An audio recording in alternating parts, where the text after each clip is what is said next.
오늘 본문의 말씀을 우리가 보며 이 말씀을 통하여서 새로운 제목을 붙이게 된다면 밤중에 찾아온 손님 이렇게 제목을 붙일 수가 있어요. 영화 제목 같기도 하고 또 밤손님이 연상되기도 하다라고 하는 겁니다. 밤중에 찾아온 손님. 어떤 목사님이 설교집을 내는데 그 책의 제목이 밤중에 찾아온 손님이에요. 밤손님 같은 느낌을 주는 것이 오늘 본문의 말씀입니다. 그런데 이 밤중에 찾아온 이 손님은 도둑이 아니라는 거예요. 이 사람은 뜻밖의 사람이고 오늘 본문에 보면 니고데모라는 사람이라고 소개를 하고 있습니다. 이 니고데모가 밤중에 예수님을 찾아왔다라고 하는 겁니다. 근데 특별히 요즘 같으면 대도시에는 밤낮이 별로 없죠. 밤이든 낮이든 사람들이 많이 다닙니다. 또 밤이라도 어둡지 않아서 대낮처럼 다닐 수가 있는데 지금부터 20년 전의 유대의 땅에는 밤에 사람들이 다니지 아니한다는 거예요. 밤중에 남의 집에 찾아간다는 것은 굉장히 불쾌한 일이고 민폐를 끼치는 일이고 또 곤란한 일이라는 거예요. 보통 사람들은 밤에 활동을 하지 않는다는 겁니다. 전기도 없을 때니까 당연하겠죠.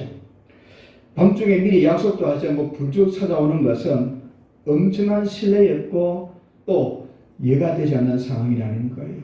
그런데 이 사람이 누군가를 알게 되면 우리가 더 놀랄 수밖에 없는데 오늘 1절에 보니까 바리새인 중에 니고데모라는 사람이 있으니 유대인의 지도자라 이렇게 말씀하고 있습니다.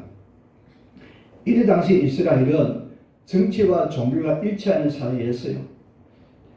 종교 지도자가 정치 지도자가 되어지고 정치인들이 또 종교인이 되는 그런 종교 일치의 사회가 예수님 당시의 삶의 분위기라는 거예요. 그러면 정통적인 종교 지도자는 정치에서도 정통적인 정치 지도자가 되는 거예요. 그러면 이 바리새인이라 그러면 여당쯤 되는 사람이에요. 여당쯤 되는 사람이고 또 이 바리새파는 실세였음을 보게 되었습니다. 이 유대 지도자는 지금 말로 하면 이스라엘 국회와 같은 그런 역할을 하는 것이 유대인의 지도자라는 겁니다. 그렇다면 이 니고데모라는 사람은 나름대로 권세도 있고 또 학식도 있고 재산도 있고 또 나이도 적어됐을 것이다 라고 생각해 볼 수가 있습니다. 이 니고데모 국회의원쯤 되는 실세겠구나. 권세 있는 사람이구나. 또 지식도 있는 사람이겠구나. 제사도 있는 사람이다라고 우리가 먼저 생각을 해야 됩니다. 근데 그 앞에 있는 그를 찾아온 예수님은 어떤 분입니까? 그분이 하나님 아들이라는 사실을 우리가 지금은 알고 있습니다만은 니고데모가 살던 당시 예수님은 어떤 분입니까? 예수님은 소문으로 이적을 행하고 기적을 행하였고 병든 사람을 고쳤다는 이야기를 니고데모가 들리는 이야기로 들었습니다. 또 겉으로 보면 나이 30이 불과한 청년이에요. 또 어떻습니까? 그 행색은 초라한 평민에 불과한 거예요. 나사렛 예수라고 불리고 있었습니다. 나사렛이란 이 동네는 유대 지방에서 아주 이름도 없는 동네, 시골 촌덕이라는 그런 말을 하는 거예요. 그 당시 예수님은 나사렛 예수 이름도 없고 지명도 별로 알려지지 않고 그 지역에서 유명한 사람도 나오지 아니하는 아주 구석진 동네에서 태어난 자란 예수님이다 라고 하는 거예요. 이렇게 사회적 분위기를 따져보면 니고데모가 예수님을 만난다는 것은 힘든 상황이라는 거예요. 한 사람은 그 당시의 실세고 권세 있는 사람이고 재산도 있는 사람이고 학위도 있는 사람이고 나이도 지긋한 사람이에요.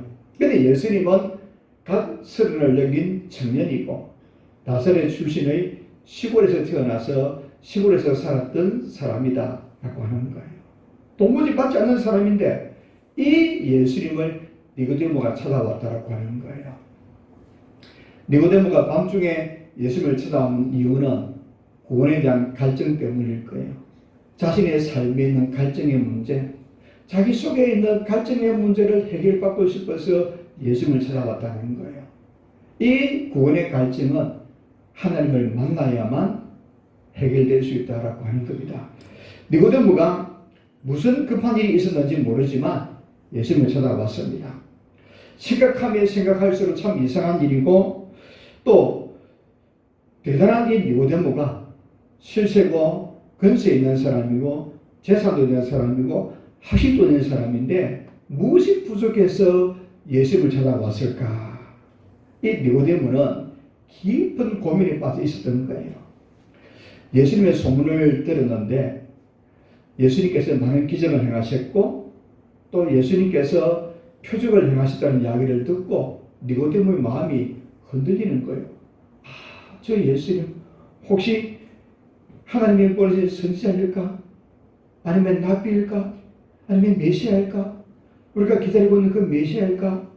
이런저런 생각이 그의 가슴 속에서 마음 속에서 움들거리는 거예요. 저분은 누굴까? 누구시기에 기적을 행하고 표적을 행하는가? 어찌됐든 이 니고데모를 생각하기를 이 예수님은 보통 사람은 아니겠구나 이런 생각을 갖게 되는 거예요. 그래서 니고데모는 자신이 가지고 있는 간절한 문제를 예수님을 통해서 해결받고 싶은 거예요. 당시 사회적 분위기로는 니고데모가 예수님을 찾아간다는 것은 낮에 찾아가는 것은 있을 수 없는 일. 사회적 분위기로 사람들이 이목을 바라보면 도무지 낮에 니고데모가 예수님을 찾아간다는 것은 상상할 수 없는 일이에요. 그런데 사람의 눈을 피해서 밤중에 니고데모가 예수님을 찾아왔다는 겁니다. 그 이유는 그 마음속에 그만큼 절박하다는 거예요. 사람의 눈을 피하여서 사람의 이목을 피하여서 자신의 갈급한 문제를 해결하기 위하여서 예수님을 찾아왔다는 겁니다.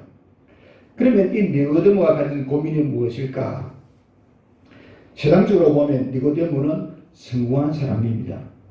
바리새인이고 유대 지도자라고 하는 것을 보면 사회적으로 성공한 사람인 거예요. 그런데 이 니고데모는 성공 뒤에 오는 허무함을 해결하지 못한 거예요. 자기 마음속에 성공은 했는데 뭔가 한쪽에 텅 비어 있는 것 같아요. 그 비어 있는 것을 무엇으로 채울 수 없다라고 하는 거예요.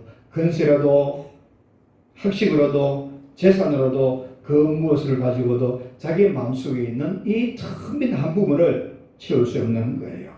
그래서 오늘 보면 2절에 보니까 그가 밤중에 예수께 와서 이르되 랍비여 우리가 당신은 하나님께로부터 오신 선생인 줄 아나이다. 하나님이 함께하시지 아니하시면 당신이 행하신 이 표적을 아무도 할 수 없음입니다. 라고 말씀하고 있습니다.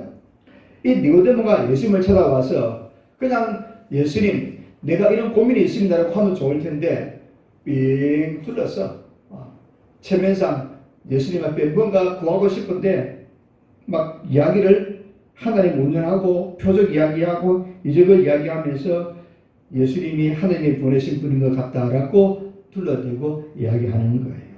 그는 그만큼 그 마음속에 간절함이 있다라고 하는 거예요. 뭔가 갈망하는 마음이 있다라고 하는 겁니다. 그는 종교 지도자이긴 하지만 명목상 종교 지도자인 거예요. 바리새인이긴 한데 하나님을 만나지 못한 사람이라는 거예요. 그가 종교인으로 평생을 살아왔는데 유대 지도자로 살아왔는데 바리새인으로 살아왔는데 하나님을 만난 적이 없다는 거예요. 그러다 보니까 그 영혼이 공허하고 허전하고 턱 빈 것 같은 거예요. 남들 보기에는 성공한 사람 같은데 남부를 게 없는 사람 같은데 정작 본인은 너무너무 고민 가운데 살아가는 거예요. 여러분 우리가 니고데모를 보면서 한 가지 생각해 볼 수 있는 것이 있습니다. 세상의 성공이 그 사람에게 행복을 보상해 주지는 않더라고 하는 거예요. 세상의 성공이 행복과 같다라고 연결되지 않더라고 하는 거예요. 누구나 할 것 없이 모든 사람이 성공하기 위해서 달려갑니다. 성공하지 못하면 좌절합니다. 성공하지 못하면 실패한 인생인 것처럼 생각합니다. 또 성공하려고 몸부림치면서 살아갑니다. 근데 혹 성공을 해도 마음이 이상한 거예요. 성공해도 별것 아니더라는 거예요. 니고데모 성공한 사람입니다. 근세도 있고 재산도 있고 학식도 있는 성공한 사람인데 아직도 그 마음속에 뭔가 해결하지 못한 갈급함이 있다라고 하는 거예요. 자, 그렇다면 성공해도 문제고 성공하지 못해도 문제고 이래도 문제고 저래도 문제라는 것을 보게 되었습니다. 한 가지 예를 들면 세계 각 나라의 행복 지수를 비교하는데 부자이고 잘 사는 나라가 행복할 줄 알았는데 그렇지 않다라고 하는 거예요. 가난하고 행편없는 나라가 오히려 더 행복하게 살아가더라고 이야기하고 있는 것을 보게 되었습니다. 또 자살률도 어떻습니까? 선진국일수록 자살률도 더 높다라고 하는 거예요. 그러면 잘 사는 것이 결코 행복과 연결되느냐? 그렇지 않다라고 하는 것을 보게 되었습니다. 왜 이런 일이 생긴다 할까요? 우리는 하나님이 지으신 피조물이라고 하는 거예요. 사람은 하나님의 형상대로 지음을 받은 피조물이라는 겁니다. 하나님의 형상대로 창조되었고 육체 외에 더 중요한 영혼이 있다라고 하는 거예요. 사람은 육체의 욕구만 채워진다 해서 만족하는 것이 아니라는 거예요. 영혼의 욕구가 채워질 때 정말 만족하는 삶을 살게 된다는 겁니다. 영혼의 욕구가 채워지려고 하면 하나님을 만나야 되는 거예요. 육체의 욕구는 뭘 맛있는 걸 먹거나 열심히 돈을 벌거나 성공하면 채워질 수 있습니다만 영혼의 욕구는 하나님을 만나기 전까지는 영혼의 만족을 결단코 누릴 수 없다라고 하는 겁니다. 그래서 이 육체의 욕구가 채워져도 영혼의 욕심이 채워지지 아니하면 갈증을 느끼게 되는 겁니다. 예를 들면 이런 겁니다. 어머니가 어린 아이를 이모에게 맡겼어요. 엄마가 가면서 장난감도 주고 먹을 것도 많이 주고 또 이모가 와서 놀아주는 거예요. 열심히 놀아주고 이야기해주고 먹을 것도 주고 그런데 시간이 지나면 어떻습니까? 아이가 침을 내기를 시작하죠. 울기를 시작하죠. 때를 씁니다. 어떻게 때렸습니까? 엄마를 보고 싶다는 엄마. 엄마 데려오라고 우는 거예요. 이모가 아무리 잘해줘도 아무리 좋은 장난감이 있어도 아무리 맛있는 먹을거리가 있어도 엄마가 없으니까 아이가 뭔가 부족한 거예요. 그래서 시간이 지나면 울고 때를 쓰면서 엄마를 데려오라는 거예요. 이모도 소용없고 장난감도 소용없고 먹을 것도 소용없다는 거예요. 엄마만 오면 어떻습니까? 그렇게 잘해주는데 이모 소용없어요. 그렇게 맛있는 간식도 아무 소용없는 거예요. 엄마만 있으면 되는 거예요. 우리의 삶도 마찬가지라는 겁니다. 우리가 하나님을 만날 때 영혼의 만족감을 누리게 되는 것을 보여주고 있습니다. 우리가 하나님을 만날 때 구원의 은혜를 얻게 됨을 보여주고 있습니다. 그러므로 구원의 유일한 길은 예수 그리스도의 십자가의 복음을 믿을 때 가능하다는 겁니다. 구원은 예수님이 우리를 위해 십자가를 지신 그 십자가의 복음을 믿을 때 가능하다는 겁니다. 사람이 하나님의 피조물에도 불구하고 하나님을 배반했을 때 죄를 지게 됩니다. 죄를 지게 되니까 하나님과 멀어지게 되고 분리가 되어지는 것을 보게 됩니다. 죄는 분리하게 된다는 겁니다. 죄는 사람이 하나님으로부터 멀어지게 하고 떨어지게 하는 것이 죄가 가지고 있는 특징이다라고 하는 겁니다. 죄가 사람을 하나님으로 분리시키는 것 영적 죽음이다라고 부르고 있습니다. 육체의 사망이 오지 않았음에도 불구하고 그 영혼이 공고하고 흥고한 것은 영적 사망의 상태이기 때문에 그래 하다는 겁니다. 구원받는 길은 오직 예수 그리스도를 만나는 것, 하나님을 만나는 것 외에는 구원받는 길이 없다라고 말씀해 주고 있습니다.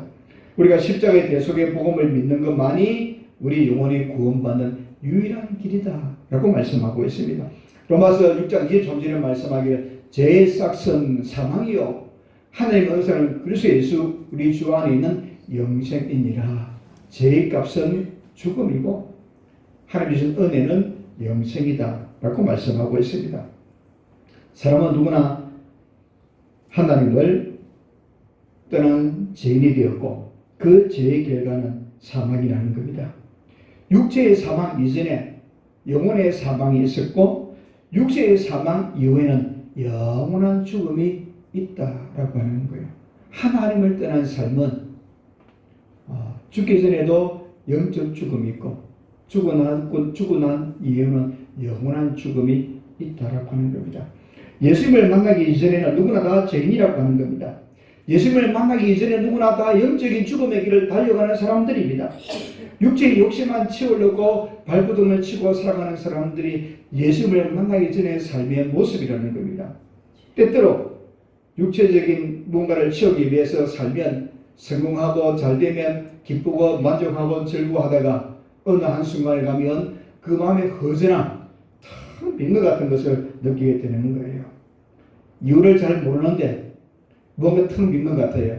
그게 뭔가 영적인 죽음이다 라고 하는 거예요. 영적인 사망을 살아가는 사람은 성공해도 뭔가 밤에 채워도 그 마음에 뭔가 부족한 것이 느껴지는 거예요. 만족하지 못한다는 겁니다. 모든 사람은 태어날 때 아담의 죄를 가지고 태어났습니다. 그걸 원죄라고 부르고 있습니다. 그리고 살아가면서 죄를 짓습니다. 그 죄를 두고 자범죄라고 이야기합니다. 이 죄는 하나님과 사람 사이에 큰 벽을 치게 되는 거예요. 하나님과 사람 사이에 장벽을 치게 되는 겁니다. 그런 가운데 사람들은 종종 양심 때문에 죄책감을 느끼고 살아가는 경우들을 보게 됩니다. 예를 들면 어떤 신문에 이런 기사가 실려졌어요. 대학 교수를 지냈던 80대 남자가 경북 청송에 있는 맨 사무소에 5만 건 10장을 편지봉투에 넣어서 청송 맨 사무소로 보낸 거예요. 사연이 이렇다는 겁니다. 70년 전 중학교 시절 영화비를 안 내고 도망을 쳤는데 평생 마음에 짐을 지고 살아왔다는 겁니다. 어떻게 하면 이 짐을 벗어볼까 싶어서 그 영화를 수송을 해보니까 이미 문을 닫고 없는 거예요. 그래서 그걸 가쁜 마음으로 5만 건 10장을 편지봉투에 넣어서 청소년 사무소로 보냈다는 겁니다. 마음은 가상한데 그렇다고 해서 그 사람의 죄가 속죄가 되는가? 또 다른 죄도 속죄함을 받을 수 있는가? 그렇지 않다는 거예요. 자기 마음은 시원할지 몰라도 여전히 죄 가운데 있는 삶이라는 겁니다. 이런 죄에서 영원한 사망에서 속박에서 구속함을 받고 영생을 얻는 길은 예수님을 만나는 길밖에 없다라고 하는 겁니다. 그래서 요한복음 14장 6절에 말하기를 내가 곧 길이요 진리요 생명이니 나로 말미암지 않고는 아버지께로 올 자가 없느니라 라고 말씀하고 있습니다. 구원의 길은 누구에게나 열려져 있습니다. 로마서 10장 9절 10절에 보니까 네가 만일 내 입으로 예수를 주로 시인하며 또 하나님께서 그를 죽은 자 가운데 살리신 것을 네 마음에 믿으면 구원을 받으리라. 사람이 마음으로 믿어 의에 이르고 입으로 시인하여 구원에 이르게 된다라고 말씀하는 겁니다. 구원의 길은 누구에게나 열려져 있어요.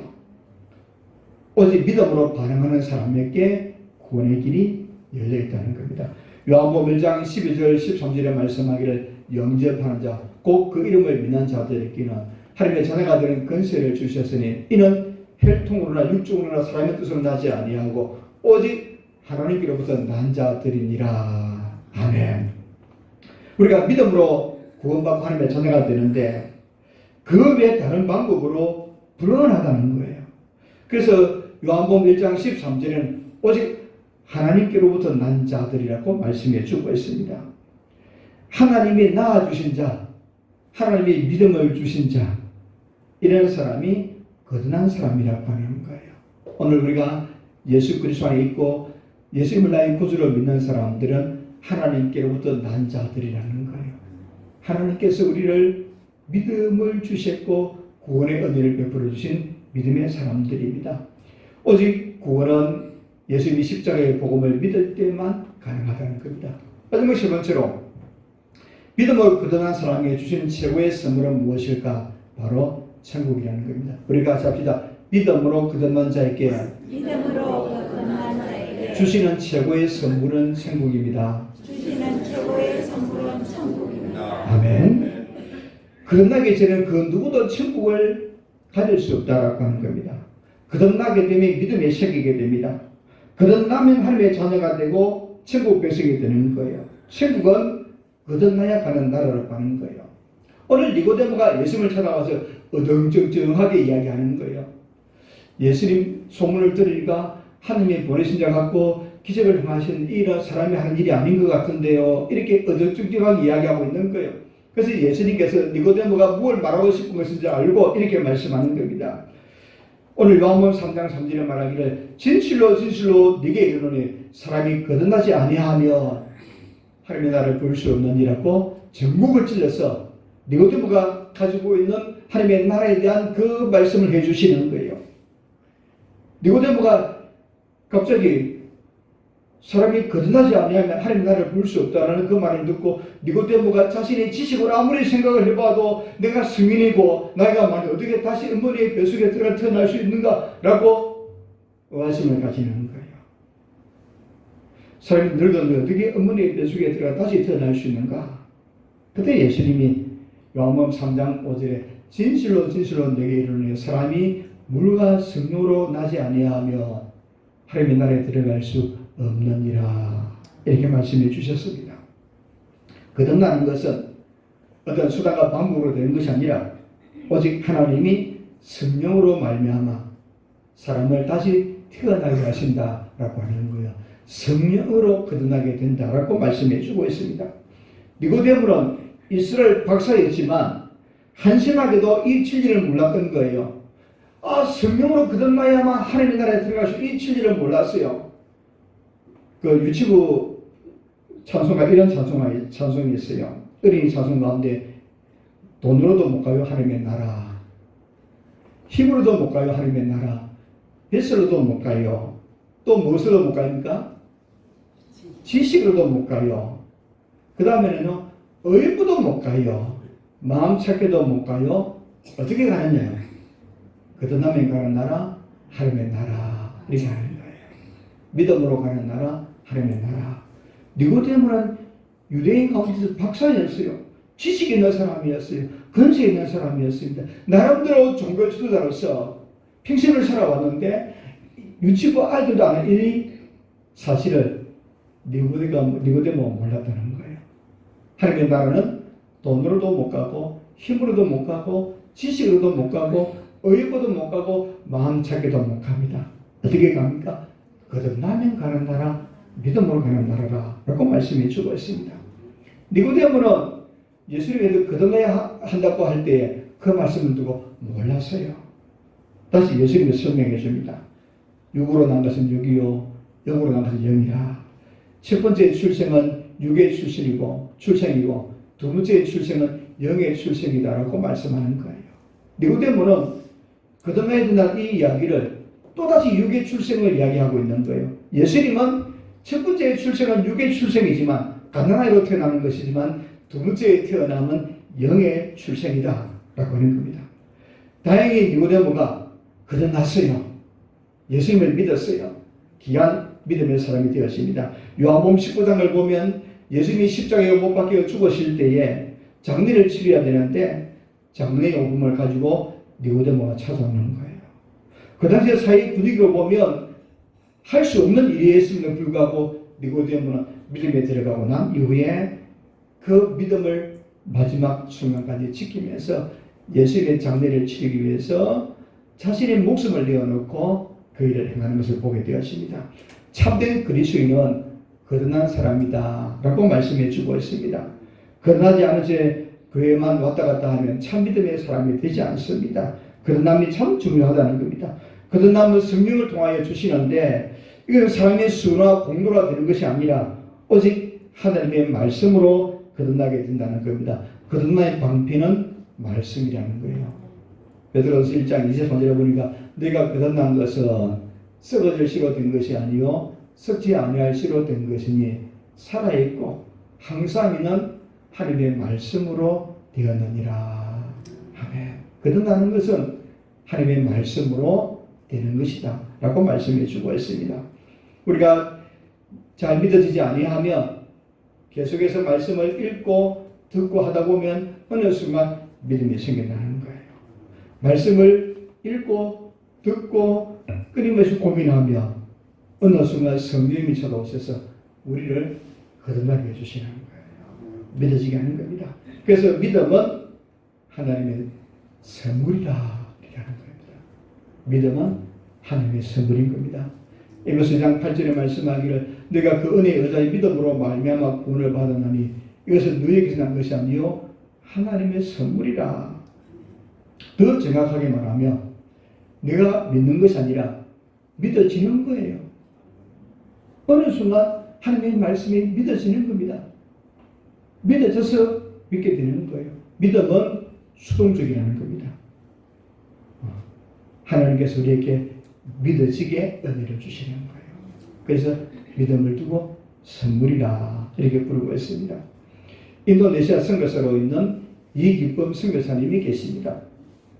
이분이 어떻게 예수를 믿었는지 감정하는 이야기가 있는데, 대학생 시절 너무너무 이기적인 사람이었고 또 지식적인 사람이고, 그래서 하나님을 도무지 믿을 수 없다는 거예요.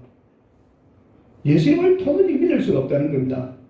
시간만 나면 친구를 찾아가서 절대 예수 믿으면 안 돼, 교회 가지 마, 이런 일에 엄청나게 열심을 내었다는 겁니다. 그러다가 이런저런 살아가다가 어느 날 갑자기 시련이 찾아온 거예요. 고민이 되는 겁니다. 이 문제를 어떻게 해결할까 고민하다가 어느 날 선배의 손에 이끌려서 교회로 가게 되었습니다. 그리고 교회에 가서 새신자반에 들어가서 교육을 받게 되는데, 어느 날 목사님이 이렇게 이야기하는 거예요. 이 선생 믿어지지요? 라고 물었다는 거예요. 그래서 이 이기쁨 선교사가 아무리 말씀을 들어도 믿어지지 않더라는 거예요. 그래서 이렇게 물었다는 거. 목사님 믿어지세요? 라고 물었다는 겁니다. 그러다가 목사님 얼굴이 붉어지면서 한 40분 동안 이 기쁨 선교사를 앞에 두고 열심히 또 복음을 전했습니다. 그런데 어느 날 어느 순간 믿어지더라는 거예요. 그 영혼이 거듭남의 확신이 생기시더라는 거예요. 그 이후에 자기가 찾아다니면서 예수 믿지 말라고 방해했던 사람들, 예수 믿지 못하게 막 교회 가지 말라고 붙들었던 사람들 다 일일이 찾아가서 사과하고 용서를 구하고 교회 가자고 예수 믿자고 권하면서 많은 사람들을 전도했다고 하는 겁니다. 그래서 나중에 자기가 선교사가 되어서 인도네시아 가서 선교사가 되어서 선교사로서 일하고 있음을 보여주고 있습니다. 어느 순간 하나님이 믿어지게 하더라고 하는 겁니다. 이게 어떻게 일어납니까? 오늘 보면 3장 8절에 보니까 바람이 임의로 불면 네가 그 소리는 들어도 어디서 가서 어디로 가는지 알지 못하나니 성령으로 나는 사람도 다 그러하니라. 성령으로 거듭나는 것은 어떻게 되는지 설명할 수 없지만 하나님 우리를 찾아오셔서 우리 마음에 믿음을 부어주시더라는 거예요. 믿음을 심어주시더라는 겁니다. 믿어지게 하더라는 거예요. 그래서 성령의 역사는 믿어지게 된다라고 하는 겁니다. 사랑하는 여러분, 우리가 믿음을 가지고 있으면 이미 거듭난 사람입니다. 믿음은 거듭남의 결과이고 믿음은 거듭난 사람의 산 증거인데, 요한일서 5장 1절에 말씀하기를 예수께서 그리스도심을 믿는 자마다 하나님께로부터 난 자니라고 말씀합니다. 우리가 예수를 나의 구주로 믿는 사람들은 다 하나님께로부터 난 사람이다 라고 하는 거예요. 이것은 하나님의 은혜요 선물이요 축복이라는 겁니다. 이 아침 우리 다시 한번 이 아침에 생각해 봅니다. 내가 정말 거듭난 사람인가? 예수님이 하나님의 아들이심을 믿고 있는가? 나를 위하여 십자가 위에 죽으셨다가 부활하신 구주임을 믿고 있는가? 그러면 거듭난 사람인 거예요. 이 확신 가지고 하나님의 자녀로서 천국의 소망을 가지고 살아가는 저와 여러분 되어지기를 주님의 이름으로 축복합니다.